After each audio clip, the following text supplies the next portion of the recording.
I have always experienced the world as a series of frequencies. While other people see colors or shapes, I hear the texture of the air. As a mastering engineer, my life is dedicated to the pursuit of sonic purity, the elimination of noise, and the elevation of the signal. I built my career and my identity on the ability to hear what others could not: the subtle hum of a faulty cable, the breath of a vocalist before a chorus, the friction of a finger sliding down a guitar string. I believed that truth was something you could isolate on a waveform, something you could amplify and perfect. My marriage to Elena was the sweetest melody I had ever known. She was a classical pianist, a woman who carried herself with the same grace and precision she applied to the keys of her Steinway. We lived in a world of shared acoustics. Our home was designed not just for living, but for listening.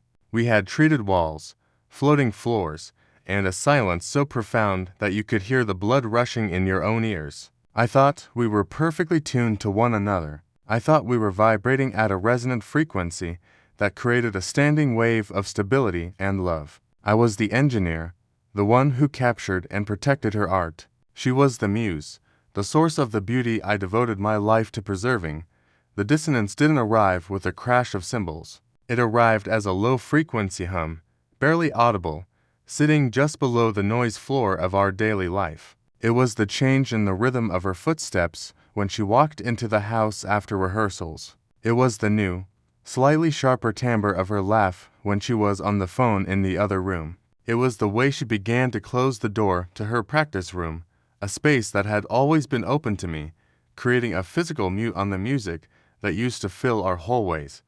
I rationalized it. I told myself that she was preparing for her upcoming concerto, that the pressure of the performance was altering her cadence. I told myself that the shift in her mood was just a variation in the composition, a temporary modulation to a minor key before resolving back to the tonic. I trusted the arrangement we had written together over 7 years. I didn't suspect that she was rewriting the score behind my back. The discovery happened in the sanctuary of my studio, a windowless room of gray acoustic foam and blinking LED lights. It was a Tuesday night, late. The city outside was asleep, but inside my headphones, the world was alive. I was working on the final master of Elena's latest recording session. It was a collection of nocturnes, intimate and melancholic. She had recorded them alone in the studio 2 days prior, telling me she wanted to capture a raw, unpolished sound without me hovering over the console. I respected her process. I left the microphones hot, the preamp set, and gave her the space she requested.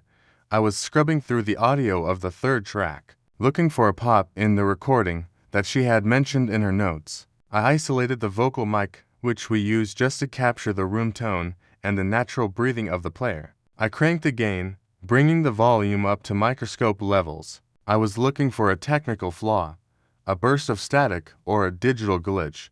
What I found was a ghost dot at the 4-minute mark. Just as the final chord of the piece was decaying into silence, I saw a spike on the waveform. It was tiny, invisible to the naked ear at normal volume. But I wasn't listening with the naked ear. I was listening with the tools of my trade. I looped the section. I applied a compressor to flatten the dynamic range, pulling the quietest sounds up to the surface. I applied a filter to cut the low rumble of the piano's sustain.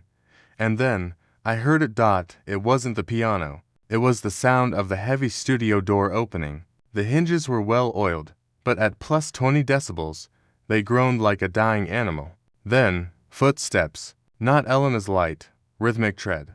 These were heavier. The muffled thud of rubber soles on the floating floor. I froze. My hand hovered over the spacebar. I knew those footsteps. I knew the cadence. It was Gabriel. Gabriel was the first chair cellist in Elena's ensemble. He was a man I considered a friend, a man who had sat at our dinner table and toasted to our success. He was charming, talented, and possessed a dark, brooding intensity that the critics loved.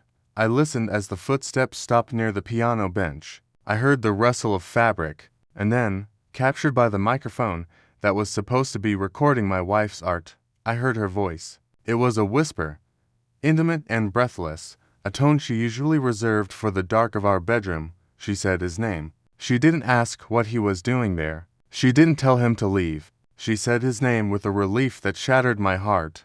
Then, there was silence.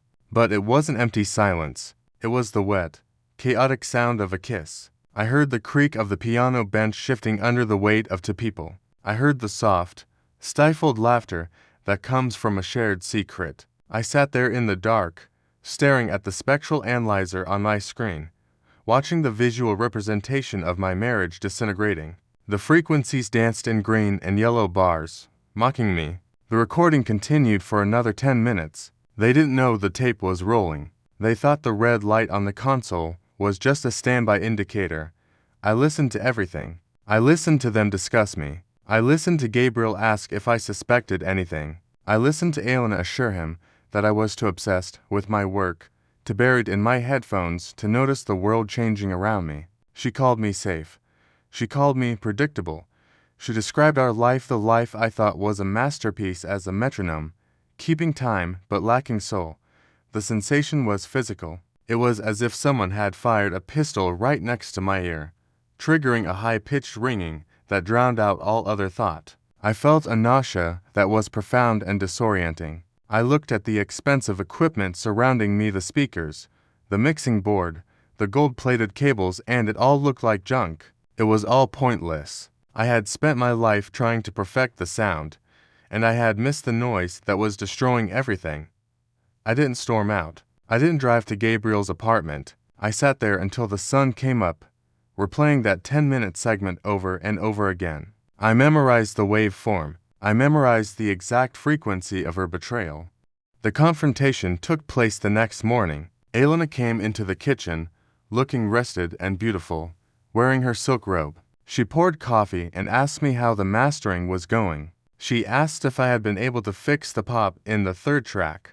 I looked at her, and the dissonance was overwhelming. Her visual beauty was clashing with the ugly audio truth playing on a loop in my head. I told her that I had found something interesting in the recording. I told her that there was an anomaly in the room tone that I couldn't isolate. I asked her to come to the studio. She followed me, her coffee cup in hand, unsuspecting. We walked into the soundproof room. I closed the heavy door and locked it, a habit of the studio. But in that moment, it felt like sealing a tomb. I gestured for her to sit in the producer's chair, the sweet spot between the speakers.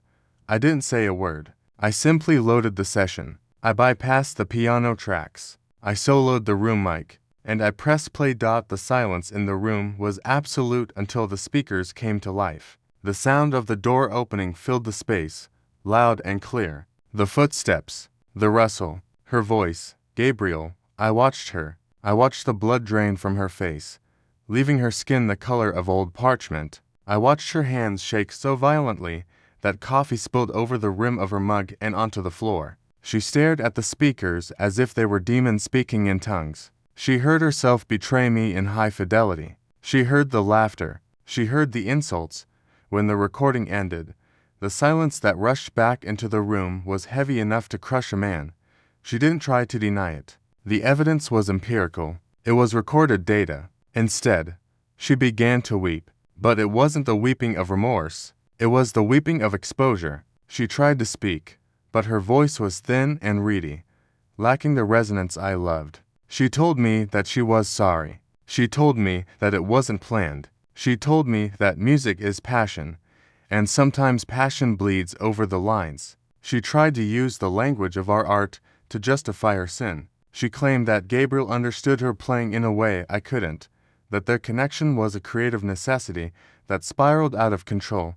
I listened to her, but I was analyzing the signal. I was listening to the pitch of her voice, the tremor in her breathing. I realized I was auditing her performance, and I found it lacking. It was a bad take. It was full of artifacts and distortion. I told her that passion is not an excuse for cruelty. I told her that she had treated our marriage like a practice track, something she could record over when she got bored. I told her that she was right about one thing. I was an engineer, and as an engineer, I knew when a track was corrupted beyond repair. The emotional impact was a slow, reverberating decay. In the days that followed, I couldn't listen to music. The very thing that had been my oxygen became a poison. Every song sounded flat. Every melody sounded like a lie. I walked through the house wearing noise-canceling headphones, not to listen to anything, but to block out the sound of her existence. I slept in the studio, curling up on the leather sofa, surrounded by the silent machinery. I felt a profound sense of loss, not just of her, but of my own perception. I questioned everything I had ever heard. If I could miss this, what else had I missed? Was the love I felt from her ever real, or was it just a well-produced simulation? I felt stupid. I felt like the man who thinks he's conducting the orchestra, only to turn around and realize the pit is empty and the music is coming from a tape deck.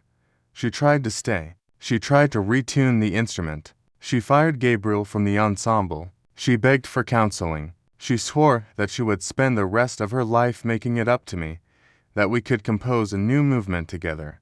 But I knew about acoustics. I knew that once a room is tainted, you can never get a clean recording in it again.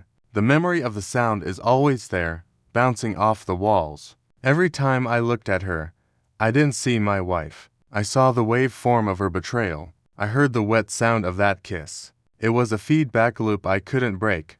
The decision was a simple binary choice. On or off, signal or noise. I chose silence. I told her I wanted a divorce. I told her that the session was over. I watched her pack her bags, her movements jerky and discordant. I didn't help her. I stood in the doorway of the house we had built for sound, and I listened to the zipper of her suitcase, the clatter of her heels in the hallway, the slam of the car door outside. When she was gone, I walked back into the studio. I sat down at the console. I opened the session file one last time. I looked at the waveform of the betrayal, that jagged green scar on the screen. I selected it. I pressed delete. The visual representation vanished. But the memory didn't. It has been 18 months since that night. I sold the house. It was too loud with memories. I moved to a loft in the industrial district, a place with high ceilings and brick walls that reflect sound rather than absorb it. I am working again. I am mastering records for new artists, young bands who play with the hunger I remember having once.